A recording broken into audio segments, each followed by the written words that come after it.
దైవజనుడు బొత్త సింగ్ గారు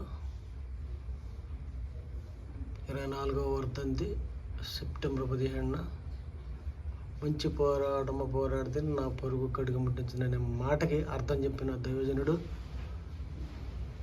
మరి మహాదేవుడైన యేసుప్రభు గారితో అనుక్షణము ప్రార్థించి ప్రార్థన వీరుడిగా నిలబెట్టి ఇట్లాంటి ప్రార్థన మనకు కూడా కావాలని కోరుచున్నాము. ఇలాంటి నీతి మందిని గుర్తు చేసుకోవడం చాలా చాలా ఆశీర్వాదకరం.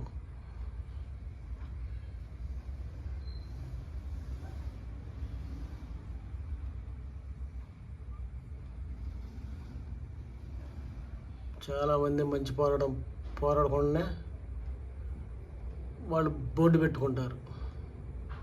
మంచి పోరాడుతున్న కడుగు పడి ముట్టించడం అది పరలోక రాజ్యంలో లెక్క ఉంటుంది. అక్కడ ఆ లెక్కలో కావాలి.